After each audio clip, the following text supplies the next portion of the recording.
Hello and welcome to Angel's Costumes Behind the Seams. I'm Jeremy Angel. And I'm Jonathan Lippman. And I'm Richard Green. Today's interview is Jonathan's with Bart Cariss. Bart is the designer of the current Netflix TV series White Lines. He has also been assistant costume designer on programmes such as The Night Manager, films like The Theory of Everything, The Riot Club. He's worked as a standby on other productions, and before all of that, Bart used to work at Angels. So, Jonathan, how did you find that conversation you had with Bart?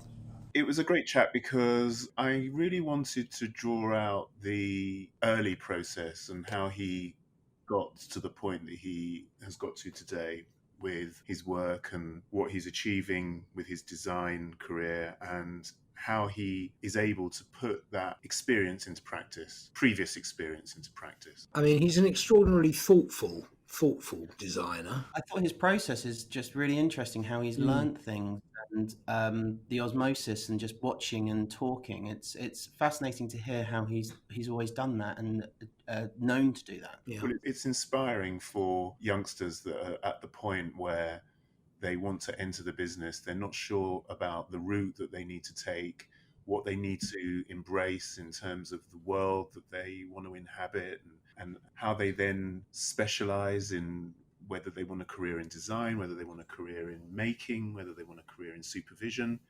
It's, I think the whole point of what we're doing here, and as it develops week by week, hopefully we're making people realize that this is a multifaceted industry in terms of the costume side of the industry, and that every role and function within it has various levels of specialization. Yeah. And I think that Bart's experience in terms of assisting, supervision, costuming, making, illustrates all that. And the other thing which I found great with Bart is he explains about standby and the different pressures that being a standby on a film set puts on, and that experience for him. And it's also one that comes up in one of the interviews Jonathan's done that will come out in a few weeks' time about how hard a work being a standby is by someone else. Yeah.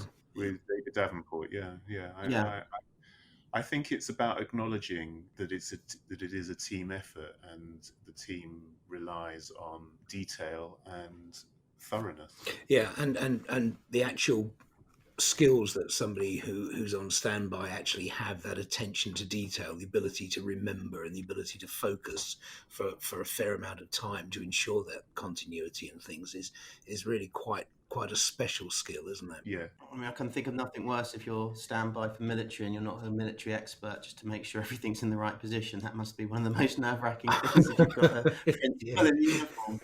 For the designer as well as the standby. Well, we hope you've been enjoying these conversations. We've certainly been enjoying your feedback. If you have any questions or requests, please email them to podcast@angels.co.uk or visit our website, which is www.angelsbehindtheseams.com, or if you're Richard, 3Ws.angelsbehindtheseams.com. Lowercase w. We are on social media. We are on... I still think it's just great shorthand. 3Ws dot whatever. We are on social media. We're on Facebook, Instagram, and Twitter. We are /costume podcast. And here is Jonathan's interview with Bart. Welcome, Bart. It's such a pleasure to have you here on our podcasts. You were part of our initial list of practitioners, I should say, that we wanted to approach to get a soundbite on your world and how you process designs and create the wonderful work that you've been doing lately. Thank you very much, Jonathan. I'm very pleased to be here, and I'm very flattered that you picked me to speak a little, and hopefully I can offer something. Yeah, you can offer some insight and pearls of wisdom. But I want to go back to the very beginning, and I want to find out from you what that light bulb moment was that made you realize that actually the industry of costume design exists. Because I think that there are a lot of people out there that don't put one and one together and realize that actually in order what I'm watching, whether it be theatre, opera, film, television, that part of the process is what the actors are actually wearing. So tell us a little bit about where you started and what your inspiration was in order for you to then study costume design. I actually started out in fashion. I was living in Manchester at the time, and I didn't take A-levels. I wanted a different sort of structure. And my very influential lady that ran the college at Tameside ended up speaking to me and said, if you don't want to do A-levels, you could do our BTEC in Ashton-under-Lyne. And I took that course, and that taught me fashion design and pattern cutting and the such. And I enjoyed that immensely. Was that a 3-year course? 2 years. So it's 2 years. It's equivalent of an A-level qualification, but less about study and exams, more practical, hands-on. Vocational. Yeah, very vocational. And I think that surrounding Ashton-under-Lyne, there was still, a kind of a rag trade and manufacturing, happening, and people could go out from this course as very proficient, pattern cutters or designers of clothing. And so I did that for 2 years. And then I studied fashion design for only 1 year at Derby University. And at that point, I kind of fell out with fashion. It wasn't quite the fit for me. There was something quite theatrical about my designs, it didn't gel with me quite so well. So I took time out to do a foundation. Then I went on to do, after doing my foundation, having a little rethink, I went and did theatre design, which is a set and costume course at Rose Bruford, which brought me to London. Tell me about that leap. So did you feel then that the world of fashion, in terms of how you were studying it and what you were getting back from it, was that there wasn't enough narrative? Was it the storytelling that then shifted you more towards making some kind of gesture towards theatricality? Is that what you felt that you were missing in terms of what fashion means, in terms of what theatre means, by contrast? A little. I wouldn't say that. I'd love to think that there was a great master plan, but there wasn't. The course didn't work for me for very personal reasons in terms of the fashion degree and their approach to how they taught, and there was no grand design. It just didn't work for me, and so I sort of took this sidestep. How did you know that sidestep existed? Again, college tutors at the foundation guided me towards that, because I was kind of wavering between enjoying. I had this sort of falling out with fashion, but it was still a thread there. But I'd also kind of explored, construction and things like that. So it was a combination of the two elements. And I was trying to find a way to use my kind of upbringing and in Manchester and sort of theatre interestingly felt a little alien to me. Because of your upbringing? Yeah, just because theatre wasn't, something, although, my parents were very into the theatre, it wasn't something that I didn't go to the theatre regularly. It felt the usual critique that people can say of theatre, that it's aloof and not inclusive. And then when I went to Rose Bruford, saying that, I enjoyed learning about how inclusive theatre can be, and the new sort of immersive experience that theatre was becoming at the time, and so on. And I learned an awful lot studying, but I don't think I came out being a fully fledged theatre designer as such when I emerged. And as a summer job, I spent my times working in a second-hand clothes shop all through studying. So I worked in a second-hand clothes shop in Greenwich, and our campus was in Deptford, just neighbouring to Greenwich. And I came out of that, and out of college, and I wasn't a theatre designer as such. I had some, you come out not sure where your place is in the world, like many people do when they study. Some people are very self-assured, and they come out and they already know their place in the world, and they know the goals they want to achieve. Were you studying alongside people that did have that ambition, that focus? Absolutely. Some fantastic people that really had that ambition. And then I spent 4 years working in the second-hand rag trade, working with two people that had, since the early 80s, had been running a shop going to buy in New York, in the rag mills of Yorkshire, etc. And I was doing that for 4 years, and then creating club nights with friends, projecting movies, doing a sort of theatre within club night around music. And I used to edit together old snippets of Super 8 that I'd shot and snippets of Super 8 that I got from boot fairs and flea markets and things. And it wasn't until a friend of mine from one of those nights explained to me that they were working at Angel's Fancy Dress in Shaftesbury Avenue. Oh, really? And they said that it would be perfect for you. And they explained a little bit about it, and I made an application, and I went. There was actually a job at the Camden branch of Angels, and I went for an interview, and I remember phoning up my tutor from Rose Bruford half an hour before going in from a phone box, just to say how excited I was and how I was going for this, and did they have any sage advice. And when I went and had the interview, I suddenly knew. I was like, this is so perfect.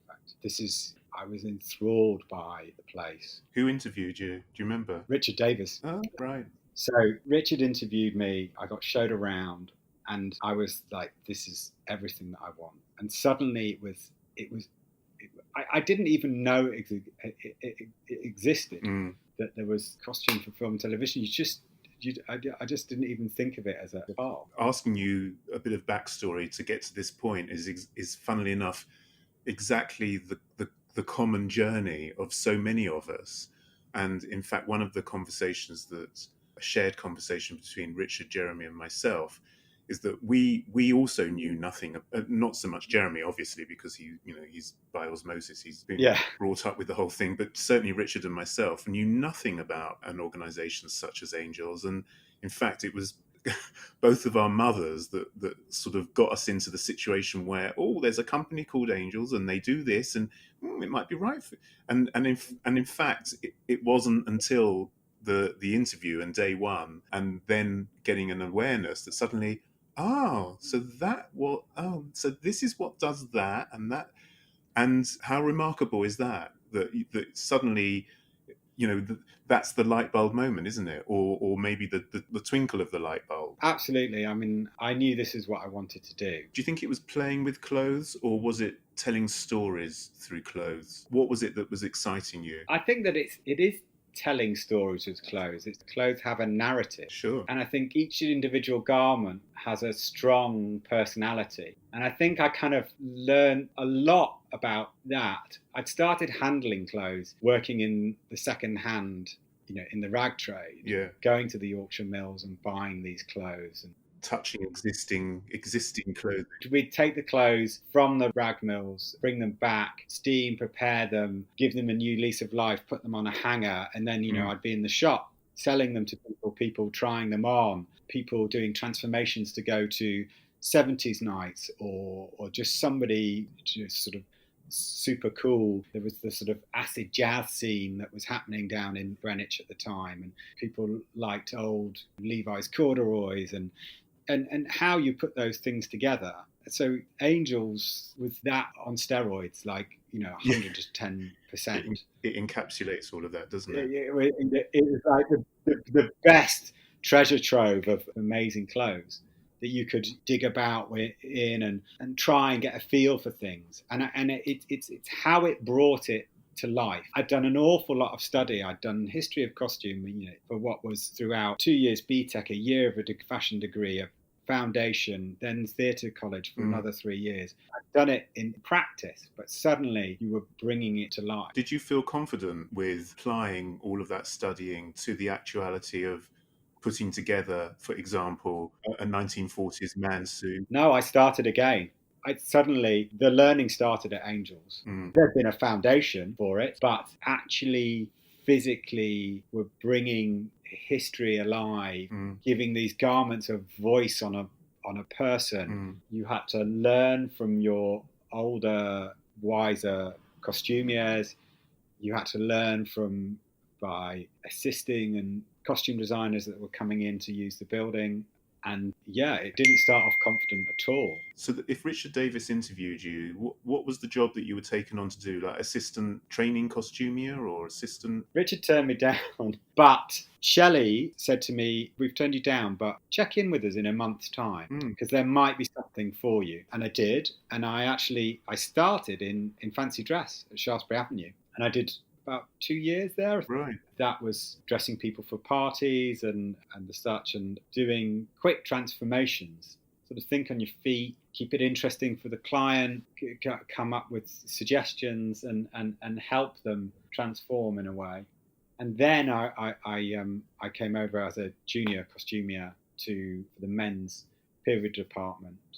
With Roger. Roger was there, yeah. But no, Richard was sort of running the department, I think, at the time. Right. He was my mentor to start with. Because what I always loved about him was he had a great eye for detail, was very precise and quite thorough about his process. I remember that very, because I took him on, and that was one of the reasons why I took him on, and then it took off from there for him.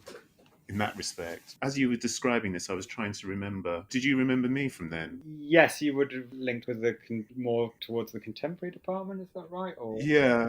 It was sort of a point where I was, if you like, transitioning from that point into going downstairs and functioning more on a management level in terms of contracts and meeting designers and sort of dealing with that process. So stepping away from the physical costuming and functioning in a slightly different way, which was a decision that was made based on the fact that was the way that you progressed and earned more money. And if you didn't leave, if you didn't kind of go off and become freelance, whatever it would have been at that point, that I would have been able to have done. So you must have, Richard was setting up this kind of team, and there was me and a handful of others that he was really trying to sort of show the ropes and train up. Presumably at that time you were focusing on doing men's clothing, or was it both men's and ladies? No, we were divided between men's and ladies periods. So you specialised in either men's or ladies. Right. I think he was trying to set up a kind of a teaching Bible, so to speak, through our time. And that was one way of learning, but a lot of it was about learning on the job and befriending the older costumiers, I found. Always. Their knowledge was invaluable. Their knowledge was absolutely invaluable. Yeah. But they were also, they were also incredibly busy.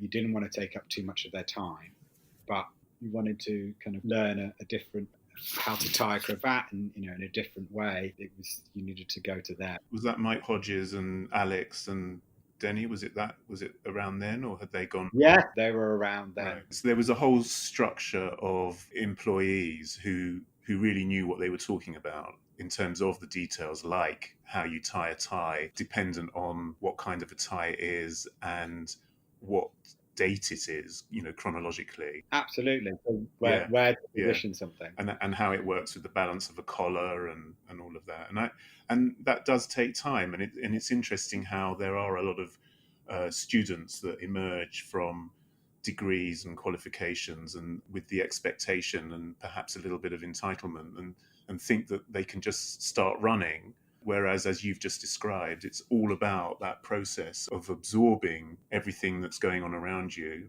And I do actually think, Bart, that my first point of contact with you, I do remember in particular that you had an immense amount of curiosity. Yeah. And you were very watchful, if that's the right word. You were very aware of seeing around what was going on and working it out. Because I think did I take you? Did you join me on that trip to France? That was fabulous. The Coca-Cola fancy dress event. Yeah, that was something else. That was fabulous. That was a little glimpse into the exciting world that lies beyond Angels. I'm not to say that I wasn't absolutely enjoying. I enjoyed every moment at Angels. It's a fabulous family to work within. It's a fabulous place where you really learn your craft. And I made some of my best friends to this day working. Did you find it easy to live in London at that time in terms of making ends meet and being able to work at Angels and live? Because, the London that you were living in, especially for somebody that wasn't from London, and then the London that I lived in was... Yeah, I mean, it gave me a chance to really enjoy living in London and take full advantage of it, because suddenly you have a wage to enjoy everything that London has to offer. Creatively, I was very satisfied and happy. I'd moved up from South East London to Brick Lane, and outside of Angels, I was always creating. I did have a foray into deconstructed fashion, which I was selling out of a showroom on Brick Lane, near where Rocket is. I think I saw you there once. Yes. You had it for quite a while, didn't you? Yeah, I did. I had that for a while. Two of my best friends that are both practicing costume designers now that were costumiers at the same time at Angels. We used to put nights on in Camden, so I was still sort of doing a little bit of that. And then the market stall that I was doing on Brick Lane eventually developed into something that I was doing with my partner, now wife. Lovely Natasha. Yes. And the mother of your children. Yeah, my two children. So it's funny, you think, when I think back now, you think how much that need to create in your sort of late 20s, early 30s. But the need is just pouring out of you, isn't it, at that point? Well, it certainly sounds like it with you, because I think that your activity and the world that you're inhabiting is all leading towards the point where obviously you must have said to yourself that you had learned as much as you needed to learn from Angels in order for them to be able to take the next step. Yeah. And at a point you handed in your notice. And did you actually have a job to go to when you did that, or was it something that you just consciously decided, I now need to go to the next stage, I'm going and I'll see what's out there? I wanted to be very assured that I was ready to make that leap, and I would have liked to have had a cushion, but you could never do it, never line up that job, work your notice and make it seamless. So in the end, you just had to get to that point of where you just know that, sadly, I didn't want to go, but you just know it's eating away. You just think, I have to make the next step, and I did. So you do take a leap of faith, and you just go. First of all, have to hand in your notice with a slightly heavy heart to an institution that you've kind of become part of, and I did that. And like many people's story, 2 weeks later, you're back in Angels, pulling costumes. Yeah. So, what do you remember what that job was?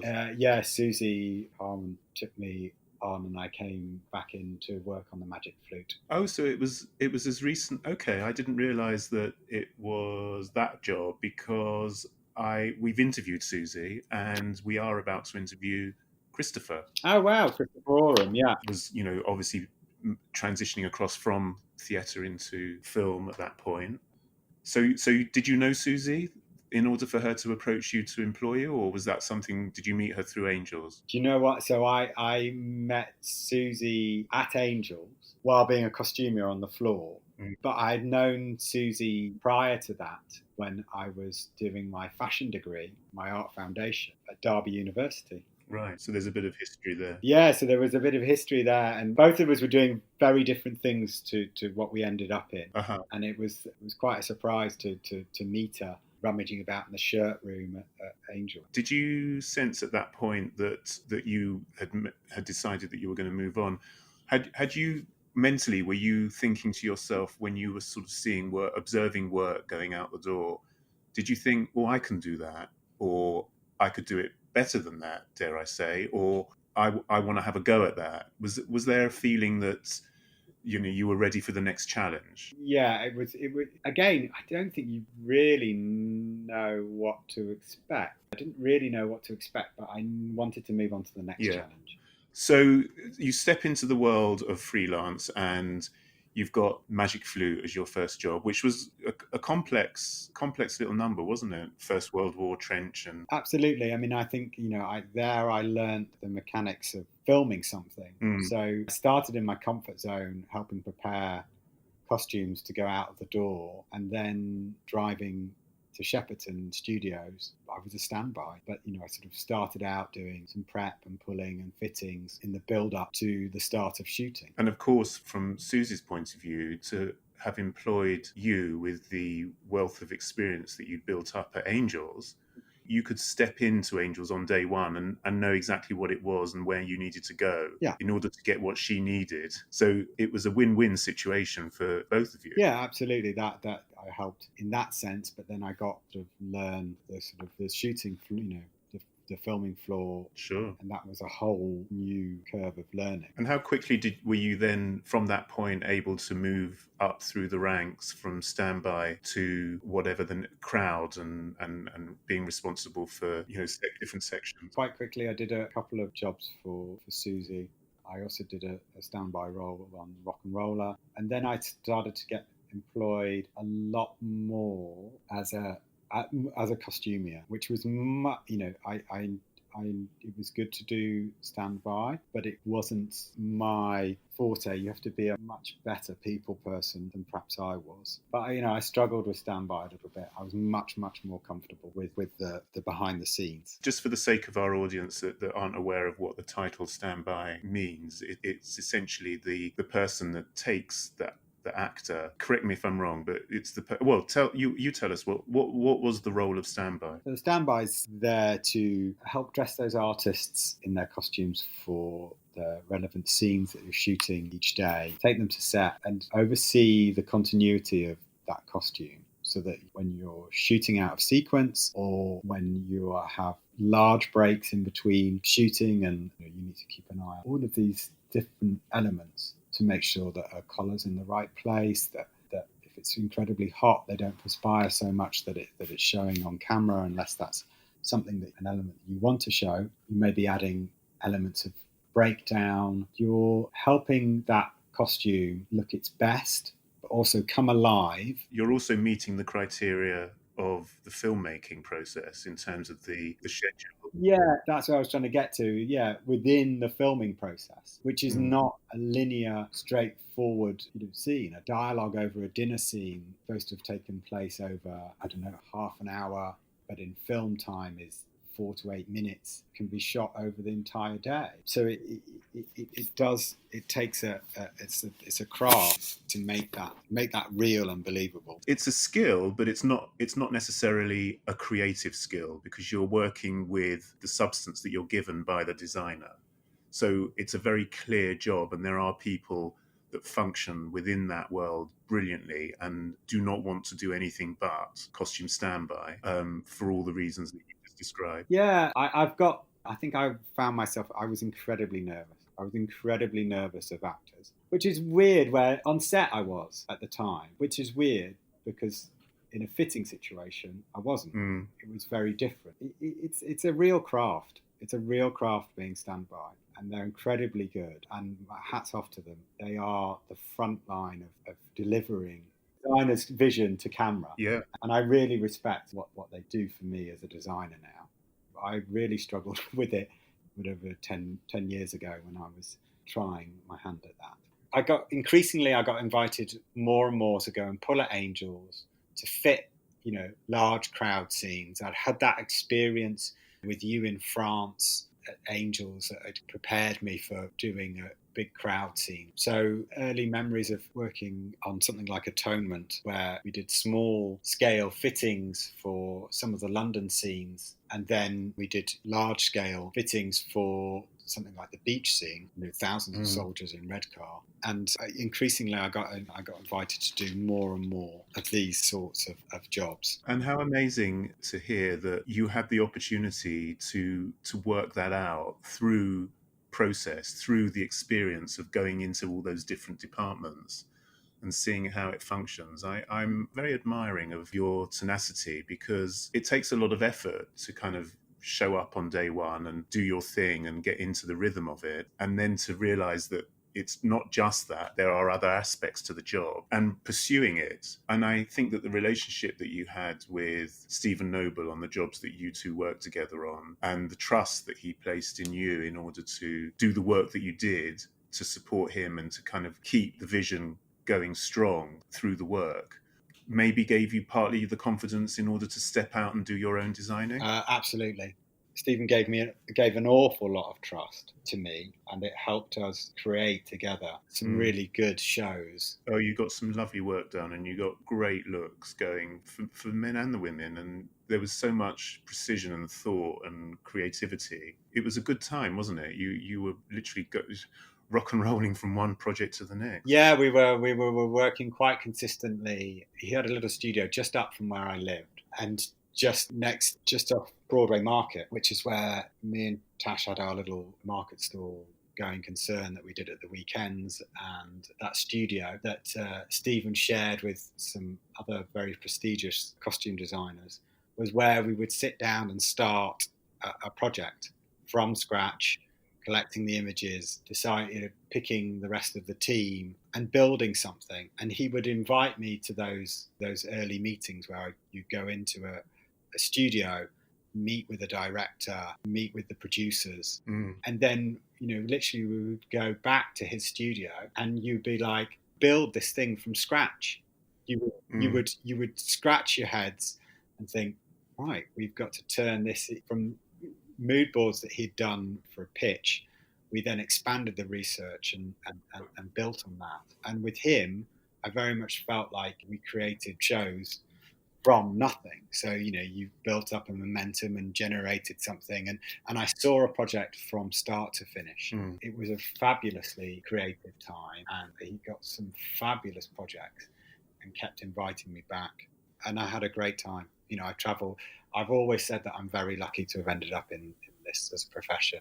And I travelled the world to make these shows. I think also what was a very strong characteristic of yours is that you're a good person to work with, and dare I say, you're nice to have around. And I think that what that means is so much when there is such a lot of pressure on teams to deliver in very complex circumstances. And it could be budgetary, it could be schedule, it could be performers.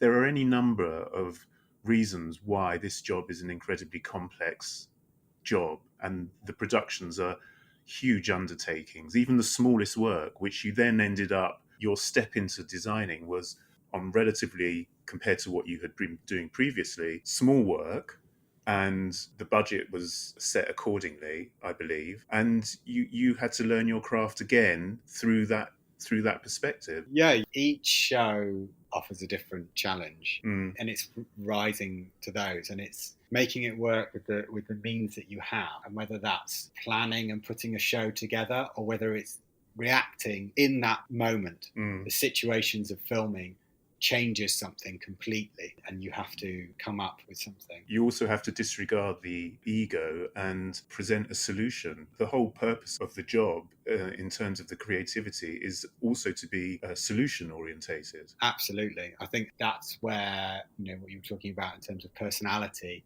and how you deal with that also counts. So it's about coming up with a creative solution. It's about taking it on the chin when something doesn't quite go your way, and sort of a bit having a cheery optimism.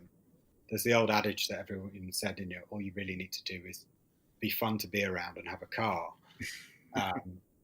When I was starting out, that was what people would say, and I had a driving license, so always having a car was easy, and then you just try and keep your chin up and soldier on. And I think something I've had from a young age is pull yourself up by your bootstraps. That kind of attitude in terms of getting on and dealing with something. Yeah. Stephen was somebody that I learned from.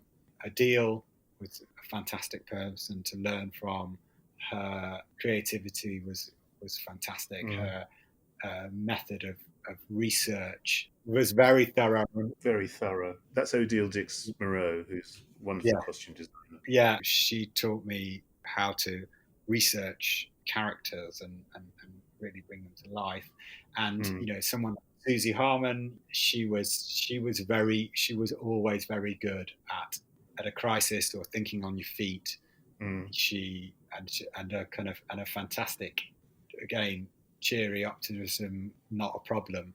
She knows how to speak to to how to say the right things to producers and directors, and at the right time. At the right time, exactly. And I've got to where I am from observation. I think you said it earlier, observation and listening, throughout.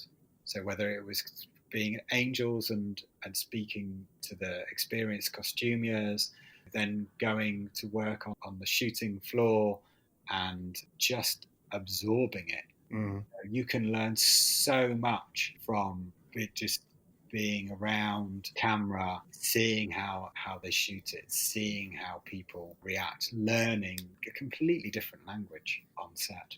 And then, of course, Bart, just bringing us up to date in terms of where you're at the moment, having the success of White Lines, which is now broadcast on Netflix, with wonderful feedback. And in those initial conversations that you were having with me in terms of the project and what you needed to accomplish and where it was being shot, and I think that, of course, there's many more years ahead, but the processes that you'd been through all these years learning your craft and then getting to the point of a job that was complex in its logistics, not just budget, as we mentioned previously, but the location and shooting for that amount of time and how it was going to work. And also, for the listeners that have watched the drama, in terms of how it was shot, that I know that a lot of that is edit, but for you to step into a different country and have foreign teams to work with, people that you weren't necessarily that used to or familiar with,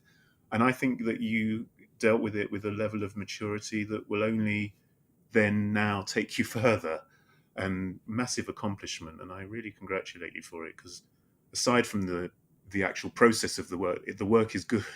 Thank you very much. Yeah, I'm really pleased with what we achieved on White Lines, and I'm really pleased with the edit and the way it's come out, because lots of it's made it to camera.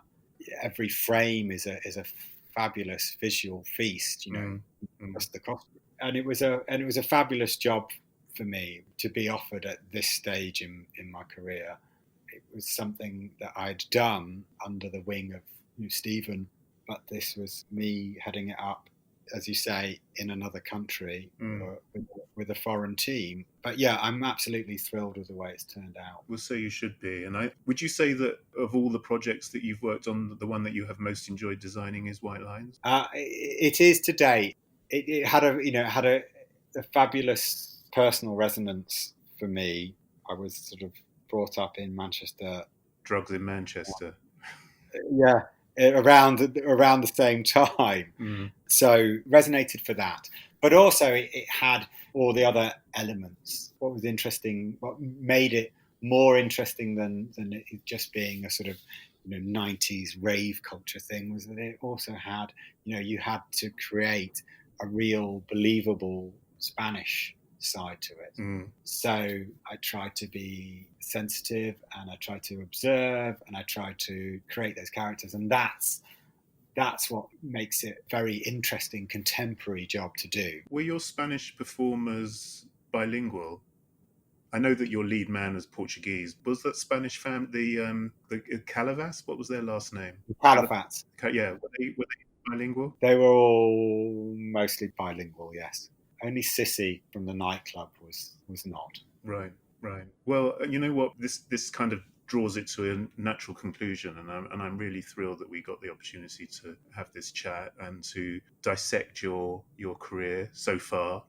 And I know that you've got many more years to accomplish the most amazing work, and you do it with diligence and energy and real creative skill. So thank you very much, and I look forward to hearing feedback from our little chat here today. Okay, well, thank you very much, Jonathan. Yeah, it's been fabulous to talk to you. I hope it gives some insight. Oh, I think it really will, and not just people that want insight into, because they want careers in this business, but the general public that seem to be fascinated by the process and can't get enough of how varied it is.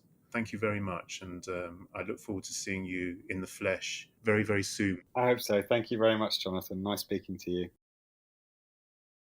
That was Jonathan's interview with Bart. Jonathan, I thought that was great. You've always talked about process, and it's always something you talk with these podcasts you wanted to get into. And I'm not saying I haven't got it in the other interviews, but I think you really get into the detail of Bart's process and how he's learned, and I think it's really, really clear, and I found that amazing. Yeah, it's very insightful. Very I'm good. glad you enjoyed Very it. The most important thing, it is about examining the process, because it's about, as we said at the start when we introduced his chat, that in order for people to understand where they want to be within this business, which is what we've set out, that's our agenda with these podcasts. I feel that to respect that, we need to take this cross section of practitioners and draw out what it is that they do and what motivates them. And I think Bart, as you said, Richard, he's so thoughtful and very collaborative, and he's just got great energy and work ethic, and I think it's showing in the work that he's doing. Yeah, very, very, very considered. You get the impression that nothing's done in a rush or kind of under pressure. He's thought it through, and he knows exactly what he's doing and at each point. Yeah, and in fact, if I could just kind of go off on a slight tangent, when there were a couple of years ago, there was an opportunity for me to design a movie that was potentially quite an exciting project, which didn't go anywhere.